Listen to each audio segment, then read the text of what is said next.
నేను మిస్ చేసావు. భారత రక్షణ శాఖ అఫీషియల్ డేటా ఇస్తూ ఉంది. పాకిస్తాన్ సంబంధించినటువంటి పరిస్థితి ఏంటి, పాకిస్తాన్ ఎలా సేఫ్ సైడ్గా ప్లాన్ చేసింది అనేది కూడా వెల్లడిస్తుంది. ఎందుకంటే సివిల్ ఏవియేషన్ అంటే భారతదేశంలో ఉండేటువంటి ఎయిర్పోర్ట్స్లు కానీ లేదా పాకిస్తాన్లో ఉండేటువంటి ఎయిర్పోర్ట్స్ని కానీ కొన్ని మాత్రమే మూసేశారు. కొన్ని ఎయిర్పోర్ట్స్ ఇప్పటికి కూడా ఇంటర్నేషనల్ ఎయిర్లైన్స్ వస్తున్నాయి, ఇంటర్నేషనల్ విమానాలు వస్తూ ఉన్నాయి. కాబట్టి ఆయా ఎయిర్పోర్ట్ల మీద ఇప్పటి వరకు టార్గెట్ చేయలేదు భారతదేశం పాకిస్తాన్లో ఉండేటువంటి ఎయిర్పోర్ట్స్ మీద. కారణం ఏంటంటే అక్కడ అంతర్జాతీయంగా ప్రయాణికులు వివిధ ఎయిర్లైన్స్ ద్వారా ప్రయాణిస్తూ ఉంటారు. అందుకే అటువైపు టార్గెట్ చేయకుండా పాకిస్తాన్ వ్యూహాత్మకంగా ఆ విమానాశ్రయాలను తెరిచి ఉంచారు అనేటువంటి అభిప్రాయాన్ని ఇప్పుడు వెలిబుచ్చింది భారత రక్షణ శాఖ. ఆ కారణంగానే పాకిస్తాన్లో ఉండేటువంటి ఎయిర్పోర్ట్స్ని వదిలేశాము, లేదంటే అక్కడ ఉండేటువంటి ఎయిర్పోర్ట్స్ టార్గెట్ అయ్యేవి అనేటువంటి అభిప్రాయాన్ని వ్యక్తం చేశారు. అయితే ఎయిర్ బేసెస్ మాత్రం కొట్టేశారు. లాహోరు, కరాచీ, రావల్పిండి ఇలాంటి ప్రధానమైనటువంటి ప్రాంతాల్లో ఉండేటువంటి ఎయిర్ డిఫెన్స్ సెంటర్స్ని మాత్రం మిజైల్స్ తోటి పేల్చేశారు. కానీ పౌర విమాన ఆశ్రయాలు ఉంటాయి కదా, విమానాశ్రయాలు, వాటి జోలికి మాత్రం వెళ్ళట్లేదు. ఫస్ట్ నుంచి భారతదేశం అదే చెప్తుంది, పౌరులు టార్గెట్ కాదు, పాకిస్తాన్ పౌరులు టార్గెట్ కాదు, కేవలం పాకిస్తాన్లో ఉండే ఉగ్రవాద స్థావరాలు మాత్రమే భారతదేశానికి టార్గెట్ అని చెప్తోంది. కానీ పాకిస్తాన్లో ఉండేటువంటి ఉగ్రవాదుల్ని టార్గెట్ చేసి హతం చేస్తే పాకిస్తాన్ సైన్యానికి బాధేస్తుంది. పాకిస్తాన్ సైన్యం వాళ్ళని కాపాడేందుకు ప్రయత్నం చేస్తుంది. వాళ్ళు చనిపోతే దగ్గరుండి అంత్యక్రియలు చేస్తుంది. పాకిస్తాన్ జాతీయ జెండాని కప్పి అధికారిక లాంఛనాలతోటి వాళ్ళకి అంత్యక్రియలు చేస్తూ ఉన్నారు. అంటే పాకిస్తాన్ ఆర్మీ ఉగ్రవాదులు వేరు కాదు అనేటువంటి సందేశాన్ని అంతర్జాతీయ సమాజానికి పాకిస్తానే ఇస్తూ ఉంది. ఫస్ట్ నుంచి కూడా భారతదేశం అదే చెప్తోంది.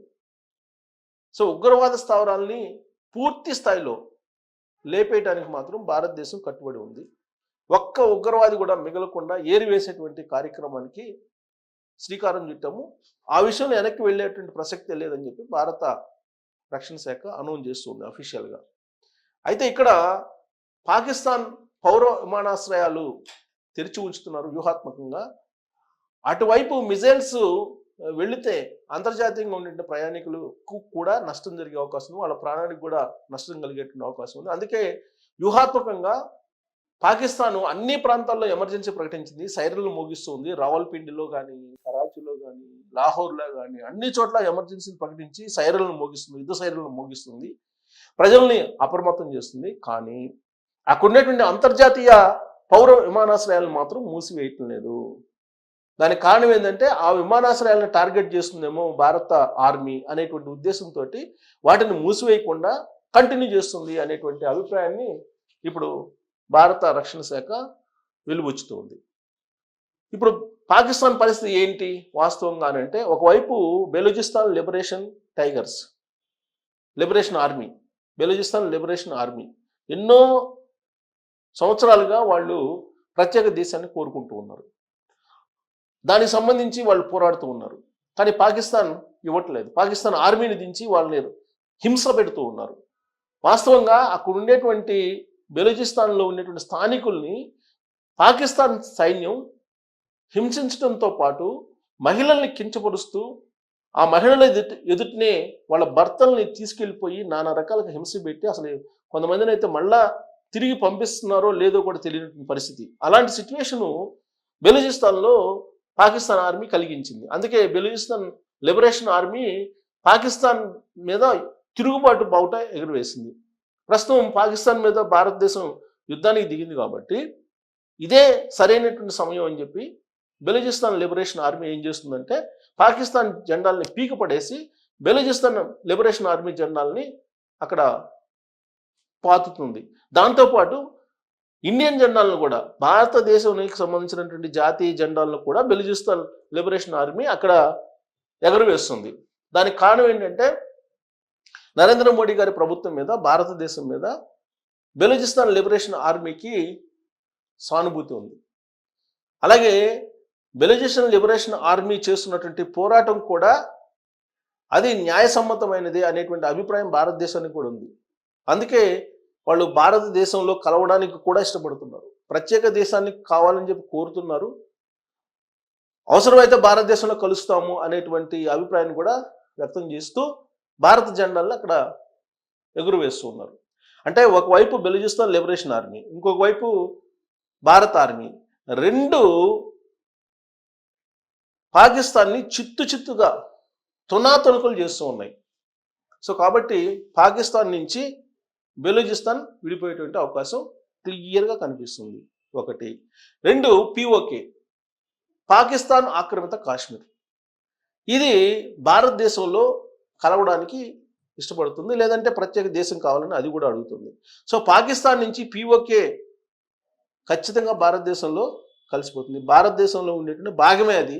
కాకపోతే పాకిస్తాన్ ఆక్రమించింది, దాన్ని తిరిగి తీసుకోవడానికి ఇదే సరైనటువంటి సమయం అని చెప్పి భారత ప్రభుత్వం, భారత ఆర్మీ భావిస్తోంది. చాలా కాలంగా బీజేపీ యొక్క మేనిఫెస్టోలో కూడా ఇదే అంశం ఉంది, పిఓకేని స్వాధీనం చేసుకోవడం.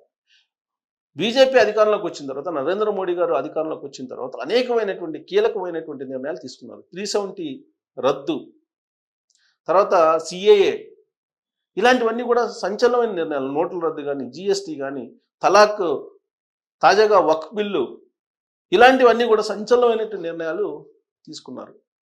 ఇప్పుడు పిఓకేని స్వాధీనం చేసుకోవాలి, అది బీజేపీ మేనిఫెస్టోలో ఉన్నటువంటి అంశం. సో పిఓకేని భారత్లో కలపడమే ఈ యుద్ధానికి సమాప్తము. సో ఇప్పుడు స్టార్ట్ అయినటువంటి యుద్ధం సింధూర్ 2.0, సింధూర్ 3.0 అనేది పాకిస్తాన్ ఆక్రమిత కాశ్మీర్ని భారత్లో కలపడమే. అప్పుడు కానీ యుద్ధం ఆగిపోయేటువంటి పరిస్థితులు కనిపించట్లేదు అనేది వినిపిస్తుంది. ఎందుకంటే ఆల్రెడీ అందించినటువంటి అవకాశం, పెహల్గామ్ ఉగ్రవాద దాడి జరిగిన తర్వాత ప్రతీకారంగా భారతదేశం పాకిస్తాన్ మీద యుద్ధం చేయక తప్పనటువంటి పరిస్థితి. సో ఎలాగో యుద్ధానికి దిగారు కాబట్టి పాకిస్తాన్ ఆక్రమిత కాశ్మీర్ని భారత్లో కలుపుకునేటువంటి దిశగా ఇప్పుడు భారతదేశం ముందడుగు వేస్తుంది. కారణం ఏంటంటే పాకిస్తాన్ ఆక్రమిత కాశ్మీర్లో ఉగ్రవాద షెల్టర్స్ ఉన్నాయి. అక్కడి నుంచే ఉగ్రవాదుల్ని పెంచి పోషిస్తూ ఉంది పాకిస్తాన్. పైగా లాంచ్ ప్యాడ్లు అక్కడే ఉంటున్నాయి. ఒకసారి లాంచ్ ప్యాడ్లు ఆడ ఏర్పాటు చేసిన తర్వాత ఉగ్రవాదుల్ని పెంచి పోషించి పాకిస్తాన్ ఆక్రమిత కాశ్మీర్ నుంచి భారతదేశంలోకి పాకిస్తాన్ పంపిస్తూ ఉంది. ఉగ్రవాదాన్ని పెంచి పోషిస్తుంది, ఉగ్ర దాడులకి పాల్పడుతుంది పాకిస్తాన్. అందుకే పిఓకేని అసలు కంప్లీట్గా స్వాధీనం చేసుకుని అక్కడ ఉగ్రవాద రహిత కాశ్మీర్గా మార్చాలి అనేటువంటి టార్గెట్ పెట్టుకుంది భారత ప్రభుత్వం. భారత ఆర్మీ కూడా ఆ దిశగా ముందడుగు వేస్తుంది. సో కాబట్టి సింధూర్ 3.0 ఖచ్చితంగా పిఓకేని స్వాధీనం చేసుకోవడమే అనేది వినిపిస్తూ ఉంది. సో ఆ దిశగా వెళ్తున్నటువంటి భారత ఆర్మీ పాకిస్తాన్ని ఖచ్చితంగా 3 ముక్కలు లేదంటే 4 ముక్కలు. ఎందుకంటే 4వ ముక్క నేను ఎందుకు చెప్తున్నానంటే పాకిస్తాన్లో ఉండేటువంటి సింధు ప్రాంతం అంటే పంజాబ్ ప్రాంతం, పాకిస్తాన్లో ఉండేటువంటి పంజాబ్ ప్రత్యేక దేశాన్ని కోరుకుంటుంది చాలా కాలంగా. ఎందుకంటే పాకిస్తాన్కి పంజాబ్ ప్రాంతము అత్యంత విలువైనది, దాదాపుగా ఆర్థిక అంశంలో కీలకమైనటువంటి భాగం పంజాబ్ది. సో కాబట్టి పంజాబ్ ఇప్పుడు స్వతంత్ర ప్రతిపత్తిని కోరుకుంటుంది.